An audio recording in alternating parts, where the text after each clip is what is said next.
Yeah, and it's huge breaking news, Bella, regarding Tottenham Hotspur. And we can tell you, we understand that they have won the race to sign Matheus Fernandes from West Ham United. Quick transfer update. Sandro Tonali is prepared to sign for Tottenham.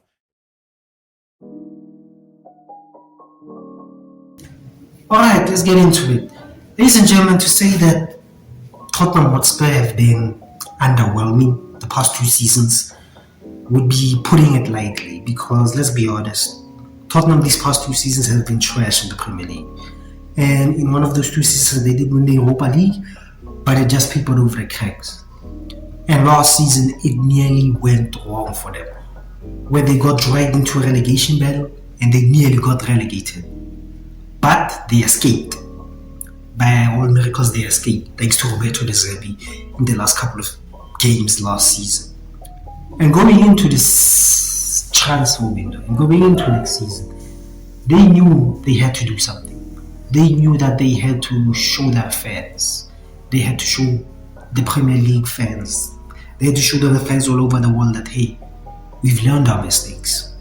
We've learned that we've learned that we've been underwhelming. We've been pretty poor these past two seasons. And this summer, they've definitely done that, because they've been moving so well in this transfer window. They're making moves in this transfer window that make sense, that are strategic, that are not risky, and most importantly, they're making smart decisions. And you currently looking at the surface, you might say Tottenham have probably won the transfer window so far. So far, because, well, we know the transfer window will officially begin after the World Cup. But I'm digressing.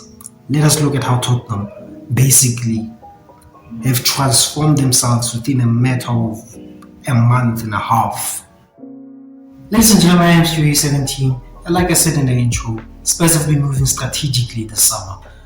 And the way they started the summer transfer window, it didn't raise a lot of eyes because they bought 2 free agents. And those 2 free agents were Andrew Robertson and Marco Senesi. Let's start off with Andrew Robertson. We know what Andrew Robertson is capable of.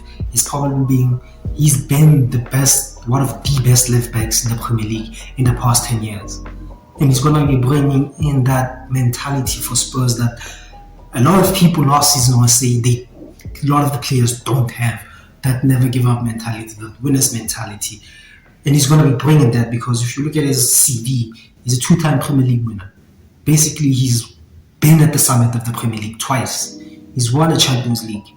He's won an FA Cup. He's won a Carabao Cup. Basically, every trophy that was available to Andy Robertson at club level, he has won.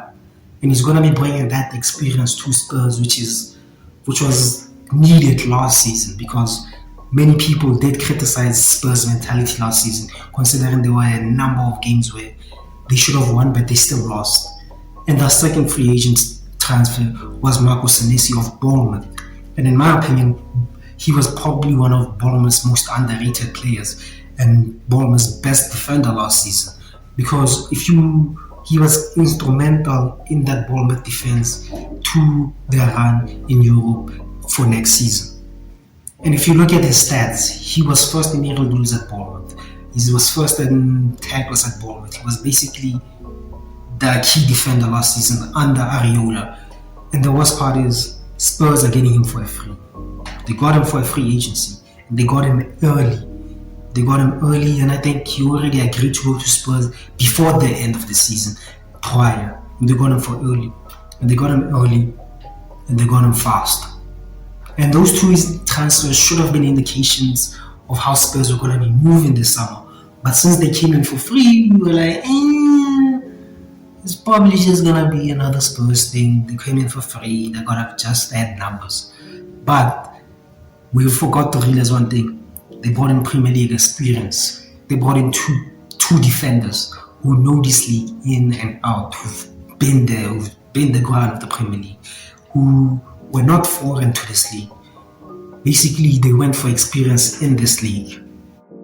Ladies and gentlemen, let's move on to the big money signings Spurs have made this summer transfer window, starting with Jean-Paul Van Hekken. who they got from Brighton for a measly £60 million.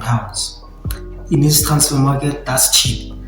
They got Brighton's best defender over the recent years. Because if you look at the stats, let's start off with the games he played. He played 36 of the 38 games Brighton played in the Premier League. Just like Marco Senesi, like I said.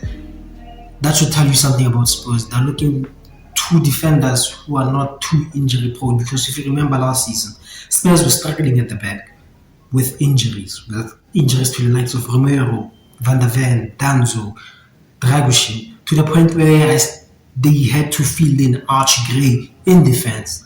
But this summer transfer window, they've brought in defenders who are not particularly injury prone, who can play through the season, because both of them did play 36 games each for their respective teams.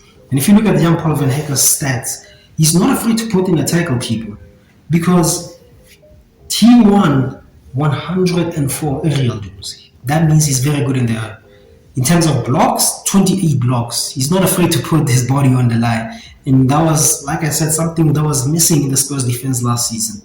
That probably could make the key difference, that people are willing to put their bodies on the line. And in terms of interceptions, 48 interceptions, total tackles, 53 tackles. And duels won overall. He won 209 duels. So he's very good as a defender, people. And moving on to another big money signing they made, that being Matthias Fernandes. Matthias Fernandes, as you know, he had a lot of suitors coming into the summers, especially with the West Ham getting relegated. And yes, you might say, oh, they overpaid because West Ham got relegated, but it was the only way they could win, because they were in a battle with Manchester United. And Manchester United had Champions League football, so the only thing they could do was basically pour in the money. And they did. And at the end of the day, it doesn't matter how you get them, as long as you get them. And they brought in youth, someone who's also experienced the Premier League, both with West Ham and Southampton. And they got him early. And the worst part about this deal, they beat my club, Man United. I'm not going to talk about it. And also, recently, after Matthias Fernandes, they splashed their cash again for Sandro Tonali for another record club fee of 92 million plus 8 million in add-ons. So that should show you, Spurs are really splashing money this summer, and are splashing cash on good players, the likes of Fernandes, Tonali, who had interest from both Manchester clubs, and Spurs won. And you can say for the Tonali deal, you can say thank you to Roberto De Serbi, because he was a big reason on why they brought him there. And let's look at how this looks for Spurs now. Considering the money they've spent this summer and the type of players they've got, the strategy is simple. Get Premier League proven players. Players who should basically get to the ground running, basically. Get off to the ground running, no time for adaptation period. They brought players who've played in the Premier League. And I think that was the crucial strategy. Let's see how it looks, because now, should Spurs get everyone fit and healthy, the likes of Xavi Simons, the likes of Van der Ven, it now looks like they have depth. They have depth in that squad. If they can just fix the striker problem, Spurs will be a real problem. Because now you've got a coach in Roberto De Zerbi, who wants to play an attractive brand of football that is the Spurs way. They love to play attractive, attacking football that basically is pretty to the eye. And you've got Roberto De Zerbi. And you've got players who are willing to play for Roberto De Zerbi. Basically, Spurs next season, their target should be Champions League football. I'm not saying they want to win the league. Your first step is just to get Champions League. Compete for that 4th, 5th spot.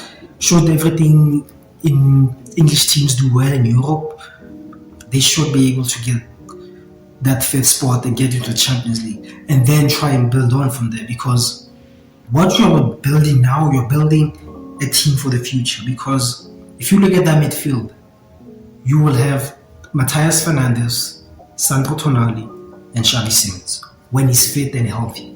If you saw towards the latter part of the season under Roberto De Zerbi, Xavi Simons was turning into the Xavi Simons that we expected from the Bundesliga, from RB Leipzig.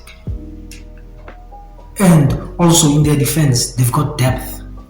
They've got quality depth. They've got Marco Senesi, who can be that left-sided centre-back for Van der Ven, who can be a replacement for Van der Ven. And Jan-Paul Van Hecke, who can be a replacement for Romero.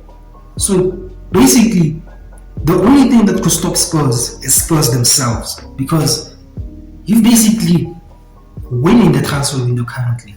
You are making signings that have basically made sense, not signings that are gonna be, how do I say this, beneficial in the future. You made signings that are gonna be fit, that are gonna be getting the ground off running basically. But ladies and gentlemen, what do you think in the comments? Are Spurs gonna be a real problem next season? Because I genuinely think they are. What do you think in the comments? But I've been Stu817. We've chatted about why Spurs are a problem in the Premier League. Make sure to subscribe to Let's Talk Premier League.